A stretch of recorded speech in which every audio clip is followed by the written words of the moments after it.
नमस्कार, आप देख रहे हैं हॉर्नबिल टीवी और मैं हूं आपके साथ निशी भाटिया। बुलेटिन की शुरुआत करेंगे कुछ खास खबरों के साथ। उत्तराखंड के मुख्यमंत्री पुष्कर सिंह धामी ने आज भराड़ीसैंण स्थित भराड़ी देवी मंदिर में पहुंचकर मां भराड़ी देवी के दर्शन किए और प्रदेशवासियों की सुख समृद्धि के लिए प्रार्थना की। मुख्यमंत्री ने मंदिर में विधि विधान से पूजा अर्चना कर उत्तराखंड के निरंतर प्रगति और जनता के कल्याण की कामना की और इस दौरान मुख्यमंत्री ने कहा कि देवभूमि उत्तराखंड की आस्था और परंपरा ही प्रदेश की सबसे बड़ी शक्ति और सबसे प्रदेश के समग्र विकास के लिए निरंतर कार्य कर रही है।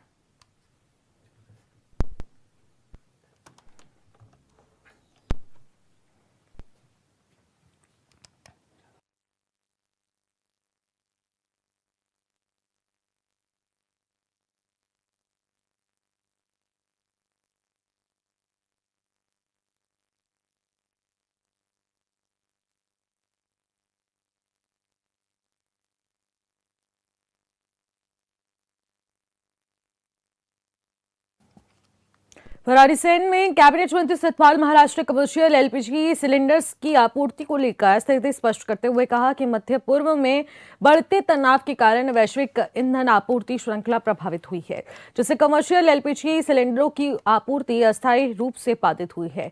उन्होंने बताया कि इस विषय में उनके मुख्यमंत्री पुष्कर सिंह धामी से बातचीत भी हुई है।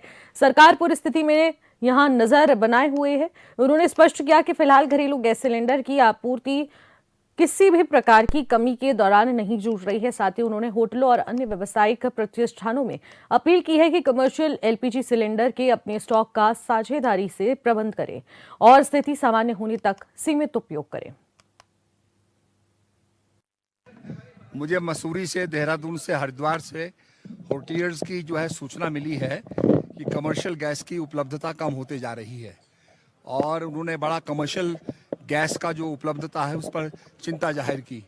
मैंने माननीय मुख्यमंत्री जी से उनको अवगत कराया और मुख्यमंत्री जी ने कहा कि नहीं, इसको हम प्राप्त कर रहे हैं। मैं केंद्र से बात कर रहा हूं और ये कमर्शियल वायबिलिटी जल्दी हो जाएगी।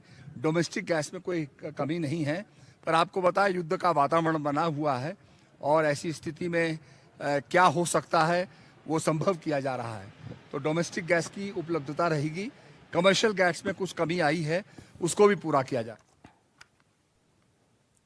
उत्तराखंड हाईकोर्ट में पिथौरागढ़ जिले की तहसील ग्राम चुनैती में वन विभाग की भूमि में बिना अनुमति के बनाई जा रही सड़क निर्माण को लेकर दायर जनहित याचिका पर सुनवाई हुई है। मामले की सुनवाई के बाद कोर्ट की खंडपीठ ने सड़क निर्माण पर रोक लगाते हुए सचिव उत्तराखंड को जवाब दाखिल कर मामले के लिए कार्रवाई की प्रगति रिपोर्ट पेश करने को कहा। यह भी बता दें कि याचिका में कहा गया कि वन भूमि में सड़क निर्माण और पर्यावरण बोर्ड और केंद्र राज्य सरकार की अनुमति नहीं ली गई।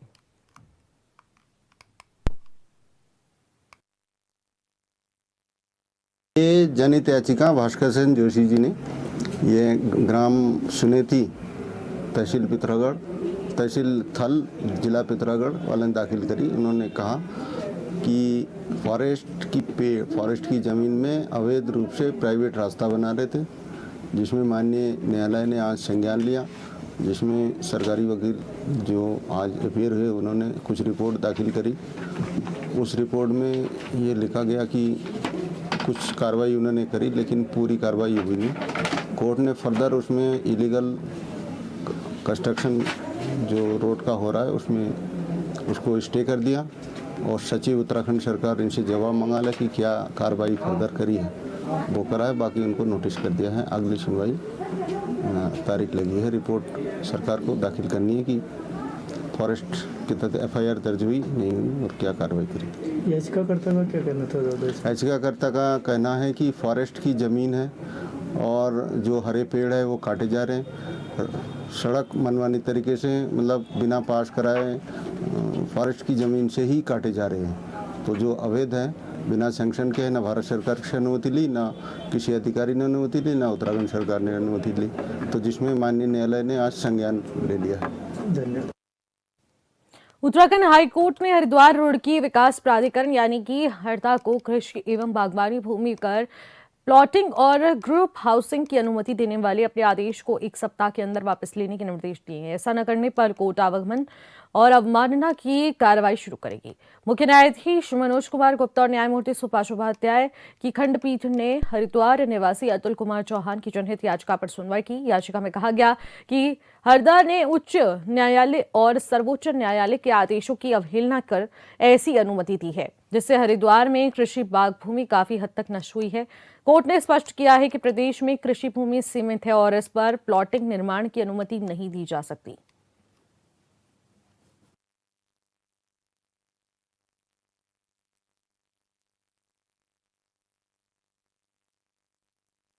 ऑनरेबल उत्तराखंड हाई कोर्ट में एक रिट पिटीशन PIL 116 ऑफ 2023 जिसके याचिकाकर्ता अतुल कुमार चौहान हैं, हरिद्वार निवासी हैं।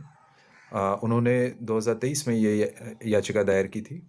उनकी मुख्य जो प्रेयर था उसमें था कि उत्तराखंड में बड़े पैमाने पर जो ये कृषि और बाग की भूमि पर अवैध कटान करके जो अवैध कॉलोनियाँ विकसित हो रही है, खासकर उन्होंने अपने गांव का और अपने आसपास के गांवों का मुद्दा उठाया था। उस पर ऑनरेबल हाई कोर्ट से प्रेयर दी गई थी कि जो इस तरीके से जो अथॉरिटीज़ हैं उनके द्वारा जो गलत अप्रूवल दिए जा रहे हैं, जो गलत ढंग से 143 दिया जा रहा है, जिसमें कि कम्प्लीटली माननीय हाई कोर्ट और माननीय उच्चतम न्यायालय के आदेशों का उल्लंघन हो रहा है, उस पर तत्काल न्यायालय संज्ञान लेकर इसमें कार्रवाई के आदेश थे। तो इसमें ऑनरेबल उत्तराखंड हाई कोर्ट का ऑलरेडी एक ऑर्डर 19 जून 2018 का है, जिसमें कि स्पष्ट रूप से यह निर्देशित किया गया है कि क्योंकि उत्तराखंड में जो कृषि और बाग की भूमि है यह बहुत ही सीमित है, इसलिए यहाँ पर कृषि और बाग की भूमि पर किसी भी प्रकार के ग्रुप हाउसिंग या कॉम्प्लेक्सेस इस तरह के निर्माण की इजाज़त नहीं दी जा सकती। और इसमें जो किसान है वो केवल अपने उपयोग के लिए अपनी ज़मीन पर वो अपना घर बना सकेगा, बाकी कमर्शियल प्लॉटिंग और इस तरह की चीज़ों की कोई परमिशन नहीं देती। उत्तराखंड हाईकोर्ट में नैनीताल जिले की बदहाल सड़क और पर्यावरण के साथ हो रहे खिलवाड़ को लेकर दायर जनहित याचिका पर सुनवाई हुई है। मामले की सुनवाई के बाद कोर्ट की खंडपीठ ने जिला प्रशासन को 2 सप्ताह में नैनीताल हल्द्वानी और नैनीताल भवाली सड़क को ठीक कर प्रगति रिपोर्ट पेश करने को कहा। ये भी बता दें कि अनिल यादव ने उच्च न्यायालय में दायर जनहित याचिका जिले के पर्वतीय मार्गों पर सुरक्षा मानकों का उल्लंघन कर अवैध डंपिंग जोन और साथ ही साथ कचरे के प्रबंधन की विफलताओं को उजागर किया है, जिससे न्यायालय ने गंभीरता से लिया है।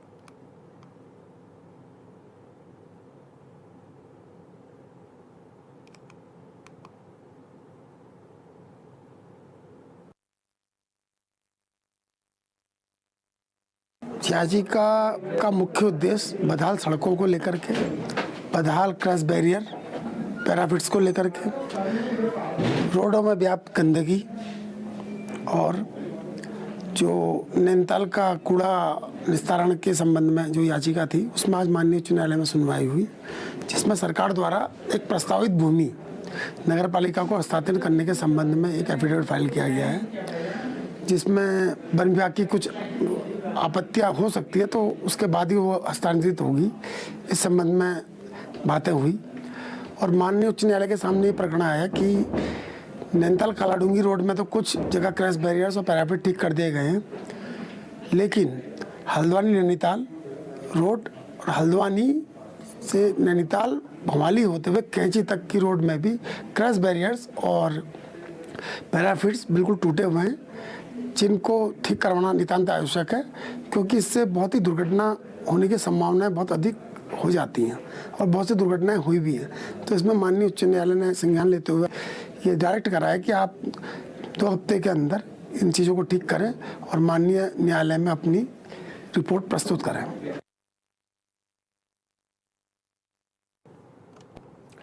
ऋषिकेश के गोविंदनगर में सालों से पड़े कूड़े के ढेर को हटाने की प्रक्रिया शुरू हो गई है। नगर निगम प्रशासन के अनुसार लेगेसी वेस्ट के निस्तारण के लिए शासन ने 6.79 करोड़ रुपए की धनराशि स्वीकृत कर दी है। इसके तहत टेंडर प्रक्रिया शुरू कर दी गई है और इसका विज्ञापन भी अखबारों में प्रकाशित किया जा चुका है।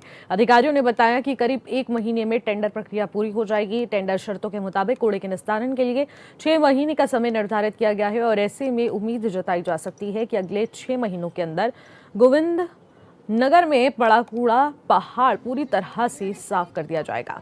साथ ही शहर के लिए एक और बड़ी उपलब्धि ये भी है कि लाल पानी के पास बन रहे कूड़े प्रोसेसिंग प्लांट लगभग तैयार हो चुका है।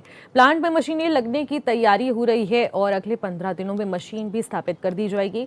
अधिकारियों का कहना है कि गोविंदनगर में कूड़े के ढेर से आसपास के लोगों को दुर्गंध, गंदगी और बीमारियों का खतरा बना रहता था और अब कूड़ा हटने के बाद स्थानीय लोगों को इन समस्याओं से राहत मिलेगी।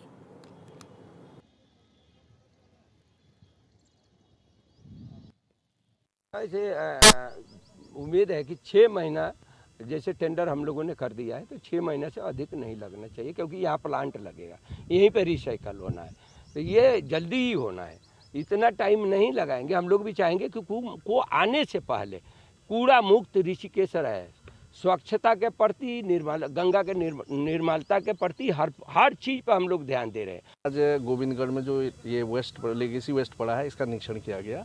आप लोगों के संज्ञान में मैं लाना चाहता हूं कि इसका जो लेगेसी वेस्ट है, शासन द्वारा इसके लिए 6.79 करोड़ की धनराशि स्वीकृत कर ली गई है और उसके ही अकॉर्डिंग हम लोगों ने इसका विज्ञापन प्रकाशित कर दिया है, अखबार में चला गया है। टेंडर प्रक्रिया शुरू हो गई है, तो 1 महीने के अंदर टेंडर प्रक्रिया पूर्ण हो जाएगी और विज्ञापन में टेंडर में 6 महीने का टाइम इसके निस्तारण के लिए रखा गया है। उत्तरकाशी को 20 बानधारी चिकित्सक मिलने जा रहे हैं। आपको बता दें कि मुख्य चिकित्सा अधिकारी डॉक्टर PS रावत ने बताया कि हाल ही में राज्य के मेडिकल कॉलेज श्रीनगर से करीब 138 बानधारी चिकित्सक पास आउट हुए हैं और जिनकी तैयारी स्वास्थ्य और परिवार कल्याण विभाग के जरिए से प्रदेश के जिलों में होंगी। उन्होंने बताया कि उत्तरकाशी के करीब 20 MBBS चिकित्सक आवंटित हुए हैं और जिनकी तैनाती जिले के दुरुस्त और चारधाम यात्रा पड़ाव वाले चिकित्सा इकाइयों में की जाएगी। वहीं CMO ने यह भी बताया है कि स्वास्थ्य और परिवार कल्याण निदेशालयों में लंबे समय से बिना सूचना के अनुपस्थित चिकित्सकों पर भी सख्त कदम उठाए जाएंगे और उनकी सेवा समाप्त की है।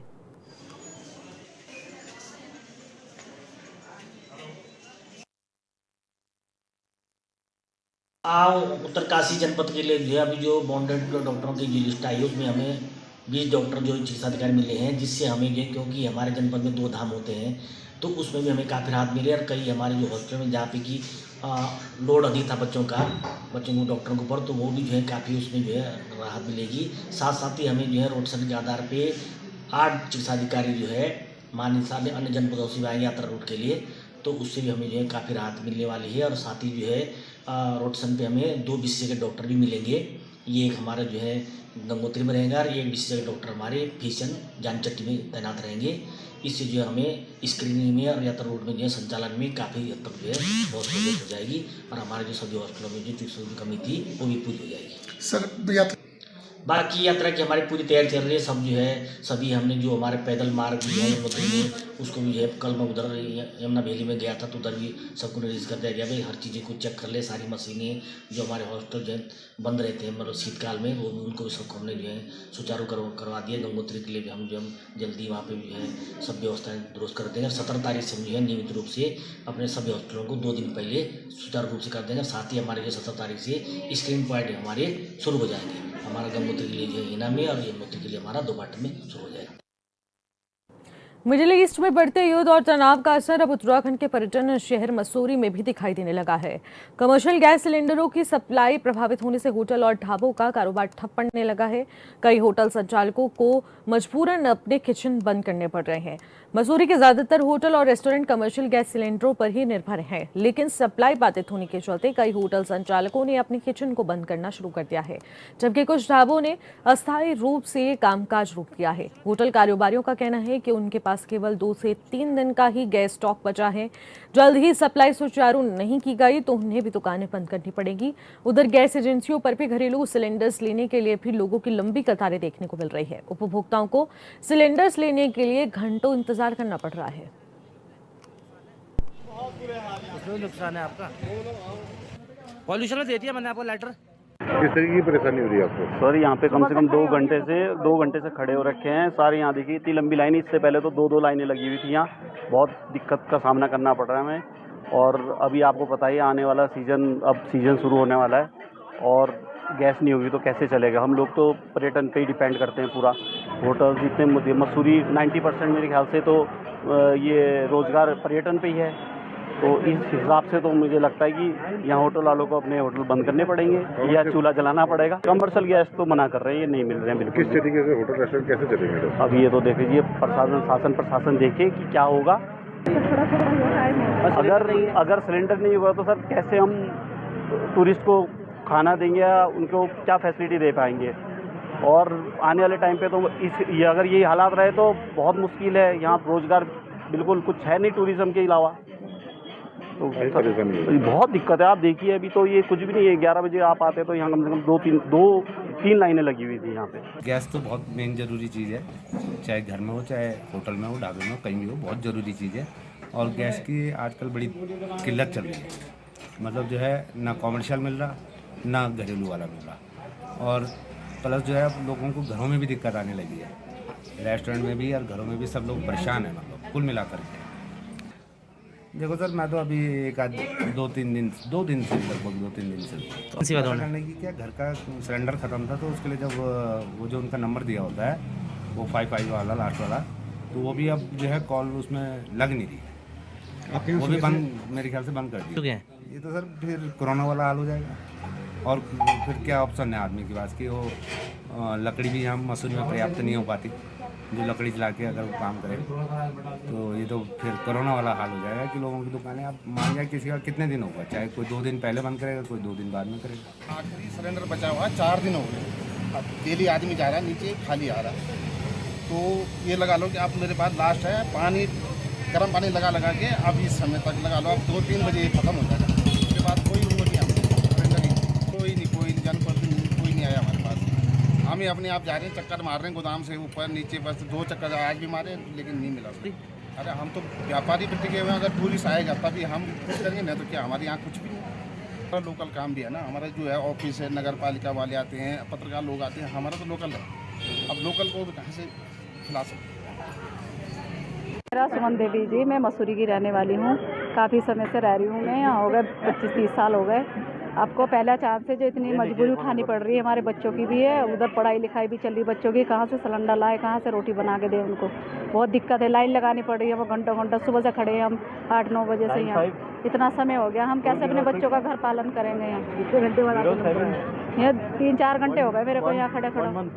और घर में जो है एक सिलेंडर मिल रहा है, एक ही सिलेंडर दे रहे हैं, आगे वही भरवाना, वही खाली हो जाता, फिर मुसीबत हो रही है हमारे साथ में। कैसे आपके परिवार को कैसे दिक्कतें आ रही है? बहुत दिक्कतें आ रही है हमारे साथ। सुबह बच्चे स्कूल जाने वाले, कैसे रोटी बना के दें उनको? यहाँ तो लकड़ी की व्यवस्था नहीं है, कहाँ से लाएं लकड़ी जंगलों में जाके? यहाँ तो बहुत परेशानी हो रही है हम लोग। पब्लिक थोड़ा परेशान हो जाती है पीछे से कि गैस की किल्लत हो रही है इस वजह से ना, पर अब घरेलू गैस की तो कोई प्रॉब्लम नहीं है। बस थोड़ा सा ये है कि KYC होनी अनिवार्य है और बुकिंग करना जरूरी है, बिना बुकिंग के नहीं मिल रहा है। 25 दिन का वो चल रहा है, 25 दिन का गैप के बाद ही आपको मिलेगा। मसूरी एक पर्यटक नगरी है, मसूरी में सबसे ज़्यादा दिक्कत जो है कमर्शियल सिलेंडर की होती है। कमर्शियल तो सर पीछे से नहीं आ रहा है, प्लांट से ही बहुत शॉर्टेज है, तो कमर्शियल की तो प्रॉब्लम है बहुत ज़्यादा। कमर्शियल तो नहीं है, लेकिन हाँ घरेलू गैस की उपलब्ध पूरे है, बट वो ये कि बुकिंग पे ही मिलेगा 25 दिन के गैप के बाद। तो आप लोग गैस सिलेंडर आ रहे हैं या कंपनी से कोई दिक्कत तो नहीं है? नहीं, घरेलू गैस तो आ रही है, रेगुलर आ रही है।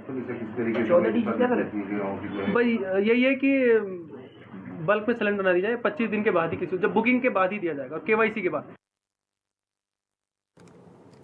लोहाघाट में लंबे समय से स्टोर हाउस निर्माण और चिकित्सालय प्रशिक्षण को लेकर भी मांग की जा रही है, ताकि जनता को स्वास्थ्य यहां पर पशु का मांस उपलब्ध हो। बता दें कि मामले की गंभीरता का संज्ञान लेते हुए जिलाधिकारी मनीष कुमार के निर्देश पर नगर पालिका की ओर से मीट मंडी के पास स्टॉलर हाउस का निर्माण कार्य पूरा कर लिया गया है। अधिशासी अधिकारी सौरभ नेगी ने कहा कि अब स्लॉटर हाउस और ETP संयंत्र निर्माण की जो निविदाएं हैं उसे आमंत्रित की गई हैं। जल्द ही ETP प्लांट का निर्माण कार्य पूरा कर लिया जाएगा। उन्होंने ये भी बताया कि स्लॉटर हाउस पूरी तरह से अस्तित्व में आ चुका है और इसकी सूचना साथ ही मीट व्यापारियों को भी दी गई है।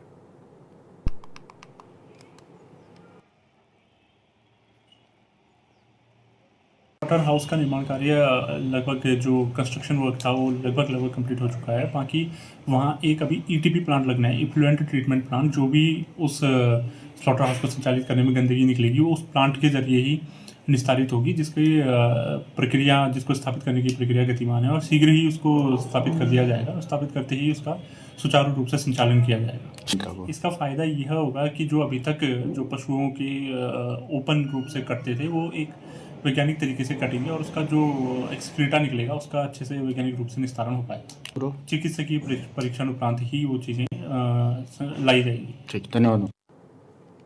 2017 से ही उत्तराखंड में बीजेपी की सरकार चल रही है, जो विकास कार्यों को लेकर अक्सर बड़ी बड़ी बातें करती है। राज्य गठन के पहले ही आंदोलनकारियों ने पहाड़ की राजधानी पहाड़ का सपना देखा था, जिसकी आज तक कल्पना ही की जा रही है। मौजूदा स्थिति तो ये है कि ग्रीष्मकालीन राजधानी गैरसैंण में बने विधानसभा भवन को वेडिंग डेस्टिनेशन के रूप में विकसित करने को लेकर चर्चा हो रही है। डेस्टिनेशन हो जाए, वेडिंग डेस्टिनेशन हो जाए तो उसका और लाभ मिलेगा, हमको आर्थिक लाभ मिलेगा। उत्तराखंड सरकार के कैबिनेट मंत्री सतपाल महाराज के इसी बयान पर उत्तराखंड में राजनीति हो रही है और अब मंत्री अपने बयान पर सफाई दे रहे हैं, लेकिन विपक्ष ने इसे लेकर तीखा हमला बोल दिया है। बजट सत्र के तीसरे दिन विपक्ष ने सदन में मुद्दे को उठाते हुए सरकार से साफ शब्दों में जवाब मांगा कि ग्रीष्मकालीन राजधानी गैरसैंण में बने भव्य विधानसभा को लेकर सरकार की सोच क्या है। सदन चल रहा है और सदन के बाहर अगर सरकार घोषणा करे और वो भी भराड़ीसैंण के परिप्रेक्ष्य में, तो इससे गंभीर विषय दूसरा हो नहीं सकता। माननीय अध्यक्ष जी, आज उत्तराखंड के लोग और हम सब लोग ये जानना चाहते हैं कि सरकार की भावना क्या है।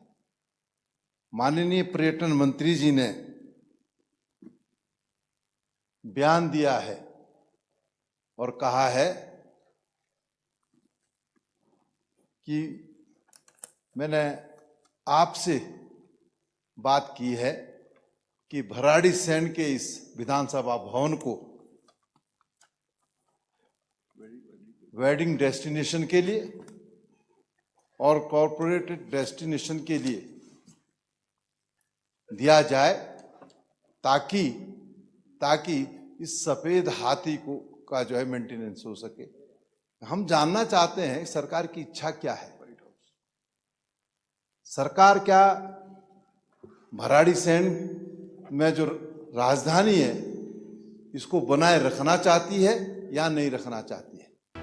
मंत्री के बयान का जिक्र कर चक्राता से कांग्रेस विधायक प्रीतम सिंह ने विधानसभा भवन को सफेद हाथी कहने पर बीजेपी सरकार की मंशा पर सवाल उठा दिया।